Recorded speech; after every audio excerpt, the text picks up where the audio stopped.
Right, hello everyone and welcome to yet another Tower of Fantasy Starter Guide. This time around we will be talking about the ongoing free-to-pick limited banner pool. I decided to make this video because I saw a handful of both new and returning players, not only on World Chat but also on other social media platforms, asking for guidance on what weapon or character they should pull for. Before we get into that, let's cover some of the basics first. As you might know already, there are 3 roles that you can choose from in this game. We have DPS, DPS 2, and DPS 3?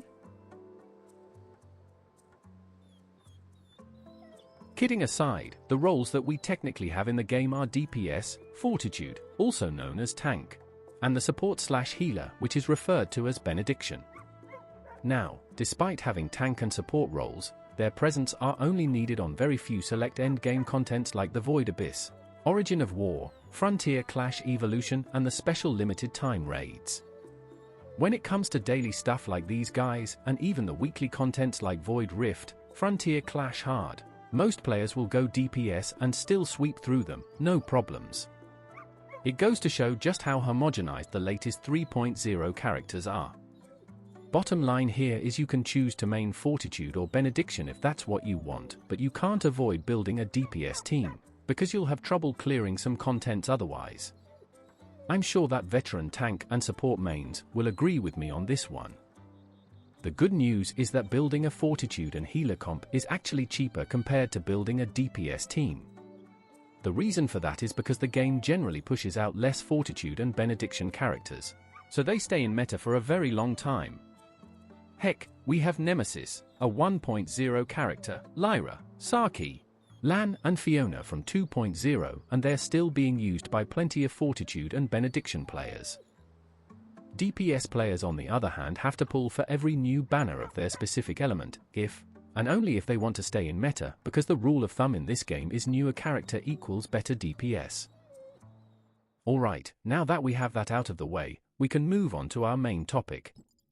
Who are the current must-pull characters if you want to play a certain role? Let's start with the easiest one to tackle, which is Fortitude.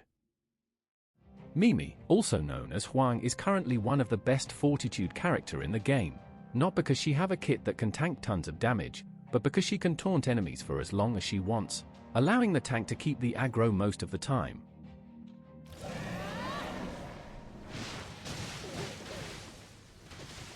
All you need to do is be in a Fortitude resonance and use her hold attack to taunt the enemy. You can figure out which player have the aggro when you see this floating name over here. Mimi also have this passive skill that allows you to create a wall of lightning that serves as a barrier, preventing enemies and even projectiles from passing through. The only catch is that this is locked behind her 5th advancement or 5 stars, so that's pretty expensive to get. Its use is limited to multiplayer content in the first place, so there's not that much use you can find for it. Now, let's see who are the other characters that you can pair with her. At number 1, we have the parasol weapon wielder, Lan. Lan's job is mostly shield breaking, and she's still one of the few characters that can melt shields like butter.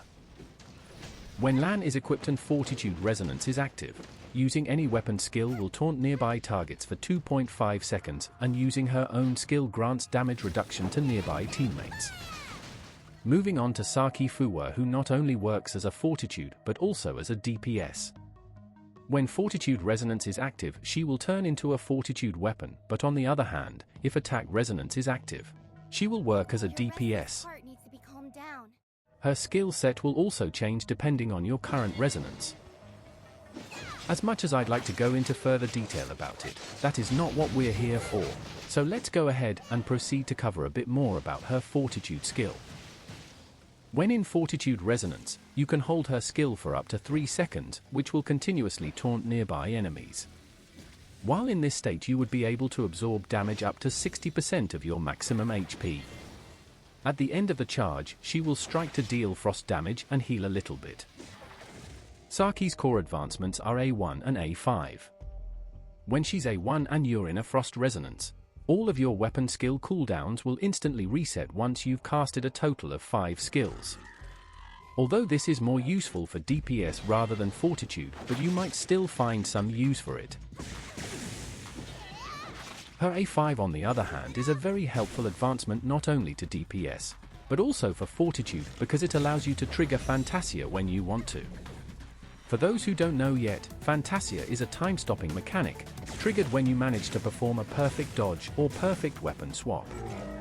If you want the swap feature, go over to Settings, click on Basic, then under Control Preferences, simply turn it on. Saki at 5 stars can trigger Phantasia by doing any of these two things. You either use your discharge in front of your enemy or cast your skill then do a hold attack, making sure that the follow-up circle thing called Surge connects. Be advised though, because Phantasia have a cooldown and that Saki's Phantasia shares the cooldown with a regular Phantasia, so you won't be able to spam it. Like Lan, her awakening trait is also useful for the Fortitude role and is actually what I recommend to equip when playing Fortitude. In order to unlock character awakening traits, first you must have that particular character, then head on over to Simulacra tab. Look for the character with the trait you want to unlock, then give her gifts that they like.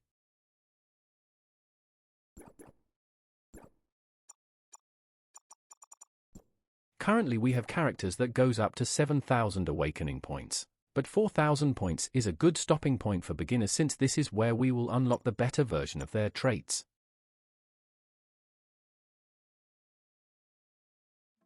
I mentioned earlier that some weapon kits were locked behind a certain advancement, and this is true for most weapons in the game. Now, I would just like to remind everyone watching that Lan is an old character and that she will soon be added to the standard pool, so investing on her weapon at this point might not be a really good idea. We already have confirmation of Asuka from the EVA collab being a Fortitude character, so what I think is the best course of action if you want to be a tank main is to pull for a single copy of Mimi.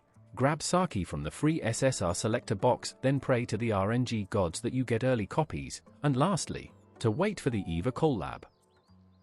In the meantime, you can use Shiro or Zero as a replacement for Lan. Shiro for decent shield breaking and Zero for S tier support. We'll talk more about Zero's kits over on the next topic, which is Benediction. Now, when it comes to the Benediction role, there's not really that much option either. We only have Fiona and Brevey on limited who not only have great heals but also great buffs, making them SS tier supports. Aside from the usual skill and discharge, Fiona also have 6 different sub-skills that we can choose from. This might make her look a bit complex to play at first glance, but for Benediction role, these two are the only combination that matters. Torrential Force for fast energy charge rate and Aqua Shackles, which locks an enemy into place for 3 seconds.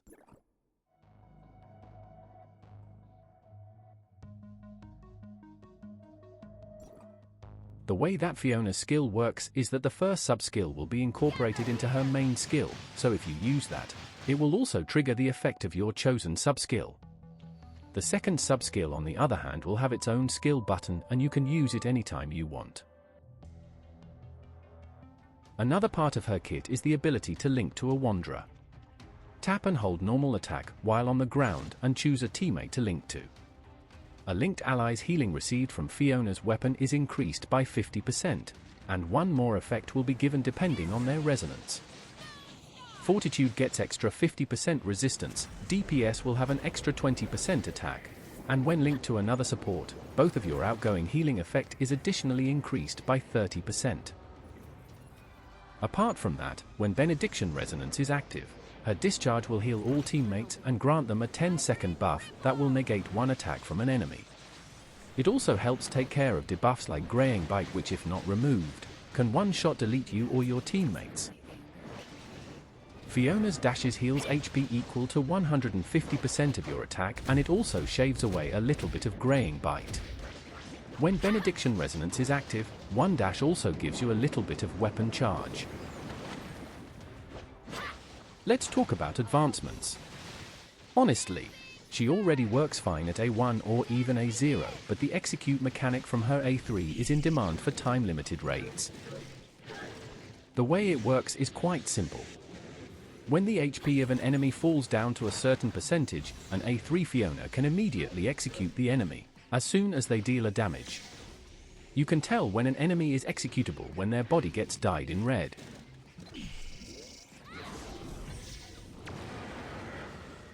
Moving on to Brevey, who's pretty much like Fiona, but a little bit better in the healing and buffing department. Brevey can designate a bestie by doing a normal attack to a teammate who's currently on a non-combat state. Your summon named Mets will stick to your bestie and bring healing plus damage boosts to them. You can also stack Fiona's link on top of that to become an ultimate buffer. When Mets is following a bestie, Brevey's weapon skill will heal your teammates, removing everyone's debuff including Graying Bite, and also grant temporary control immunity. Her discharge on a Benediction resonance also works the same way. A neat thing you can do with it when you're in a Benediction resonance is that you can turn non-teammates into shadow clones of Mets.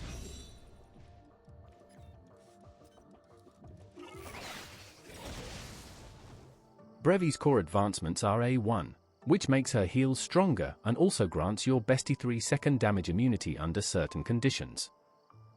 A3 Benediction is where you will gain an additional use of her skill and you'll get more heals.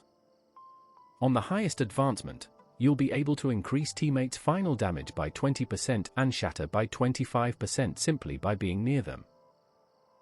Before we get into which advancement you should aim for, first I'd like to introduce Matrices. Basically, these are chips that we slot into our weapons, further improving them with some buffs or multipliers. Some of them even provide an additional kit to particular weapons. Matrices are divided into 4 pieces, namely, mind, memory, faith, and emotion. There's really no difference between the pieces except from the base stats that they give. What's important here is to collect the different pieces to trigger their set effect. Set effects become active once you equip 2 or 4 different matrices piece of a certain kind. This gives us the option of equipping sets of 2, which is usually done for matrices that only works on hand. What does on hand effect means? This means that whatever's stated on the matrice description will only work if you're currently using the weapon where you slotted the matrices into. Let's take Lyra's 2-piece matrice for reference. The 2-piece set effect increases all attack types by a certain percentage. Here we have them equipped on this weapon. If we swap the weapon out, you will notice that my attack stats will all decrease.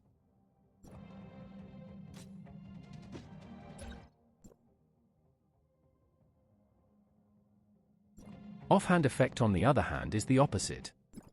Limited matrices usually have this effect, and it means that you can put the matrice on any of your equipped weapons, and it will still work even if you're not using the weapon that you equipped it into. Let's take Nan Yin's 2-piece matrice for example. Her 2-piece set effect also increases my attack stats by a certain percentage, but as you can see, it doesn't affect my stats even if I swap my weapons around. Always check on their description if a matrice set effect works offhand or not, just to make sure that you're using them correctly. Back to the topic at hand. The best investment for Brevey if you want to main Benediction is a 6 and then her 4-piece matrice, of course. But if you're free to play or a low spender, then your stopping point should be at A1 and if possible get her 4-piece matrice as well. This would surely be a great investment because, like I said in the beginning, Benediction and Fortitude character releases have long gaps. Now, the decision of getting Fiona's 4-piece matrice is very optional, but I think it's still worth getting next to Brevey's matrice, because altered weapons like Fiona will never go to the standard pool. On meta DPS comps, Fiona's matrice is already benched, but the buffs it offers for Benediction is still useful. Next, let's talk about who would fit as the 3rd slot for this team. My recommendation would be either Zero or Lyra, because Fiona and Brevey already have plenty of heals, so more healers like Nemesis and Ritter wouldn't really be optimal. To support my claim, let's go ahead and take a quick look at Zero's kits. Zero is one of the 1.0 standard characters, so copies of his weapon are easy to acquire, but his weapon and matrice support capability is so good you can still see players using them till this day. First, we have the healing orbs unlocked at A1. They spawn when you damage an enemy, and they can heal you and your teammates when you pick them up. A3 reduces the skill cooldown from 60 to 30 seconds. A5 unlocks damage orbs that grants 2% damage buff when picked up. This can stack up to 10 times for a total of 20% damage buff. Next is his skill, which grants shield to you and your teammates. The amount of shield can be further increased depending on the number of Omnium cubes floating around you. There are 2 ways to spawn them. One is to keep doing an aerial dash until you hit the limit, which is 5.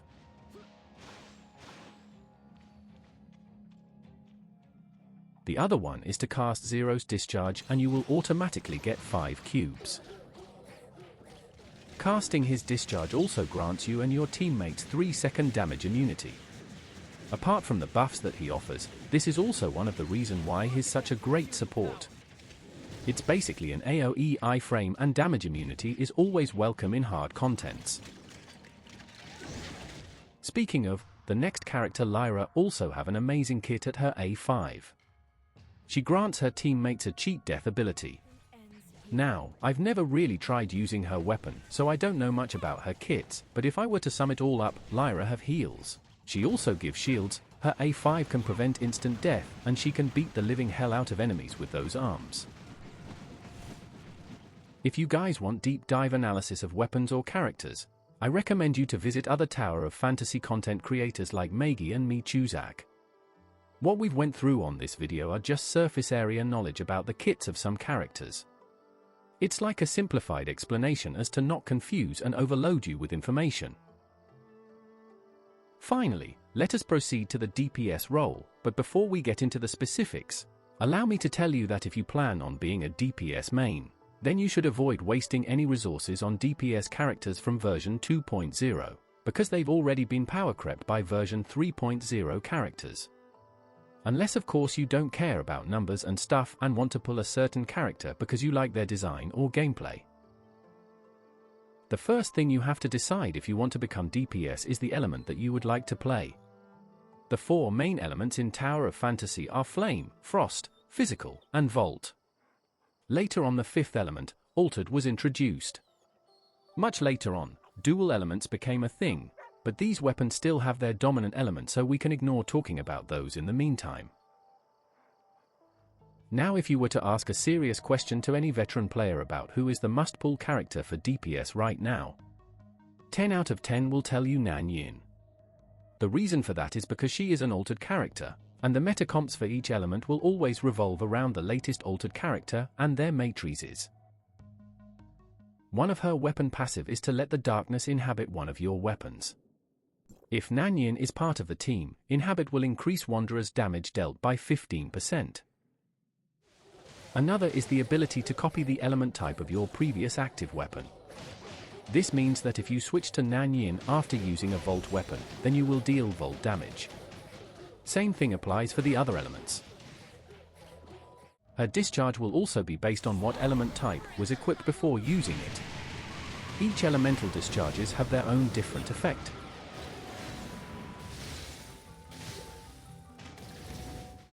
Her kit descriptions are very long, and going through all that would take you a few minutes, but basically all you need to do with her weapon is to cast Discharge and the skill when it's off cooldown. One of the most important factor when it comes to damage dealing is team rotations, which is basically a well-devised swapping cycle of all of your equipped weapons. You can even effectively play a character without fully understanding their kit as long as you're doing good with your rotations. With that said, I will now be showcasing the latest meta comps on each element. Seeing these characters in action might help you decide what you'd like to choose as your main element. Without further ado, here are the DPS teams that are currently meta in version 3.6.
Before we end the video, let's tackle one last important topic for DPS. I'm sure some of you are thinking if the Generation 1 characters of 3.0 are still worth getting or even investing into. In short, the answer is no, but if you want to know exactly why, then I'll walk you through the long answer. Liu Huo, the paintbrush girl, is the very first playable character introduced in version 3.0 and her element is flame. Her weapon is used as a main DPS, which is usually paired with 2 supporting weapons for buffing. Liu Huo served as top flame main DPS for roughly 4 versions and is by no means a weak character. However, her weapon was designed solely for being the main DPS. Pairing her up with the latest flame character, which is also a main DPS, is not really optimal. Unfortunately, this means that she is no longer worth pulling at this point. Yulan's weapon, on the other hand, can be played as either main DPS or sub-DPS. We'll spare the details of her kits, but I just want to point out that both of her weapon forms are currently meta, and is actually still being used by top Frost rankers. However, do take note that Yunuo's global release is just around the corner. This means that the meta comps for Frost will shift soon, so I suggest that you guys wait for her first, if you want to main Frost. Next, we have Zeke, who was the first character to be introduced as a dual element. In a way, this guy kind of broke meta comps back then because you can literally slap him into any element and it would work most of the time. One more neat thing that you can do with him is the instant execute mechanic, which a lot of players still rely on when hunting target list monsters. The collab is almost here though, and Asuka is surely bound to replace him in the meta comp, but there's also the possibility of triple physical being meta, so I'd say pulling for a single copy is still worth. Lastly, we have Mimi, who's a must-pull for Fortitude mains, but how does she fare for DPS comps? Apart from Asuka, the Eva collab will also bring Rei as a playable character and her main element should be Volt. This brings the possibility of Mimi being replaced in the meta comp, but then again triple Volt might be a thing as well, so fingers crossed.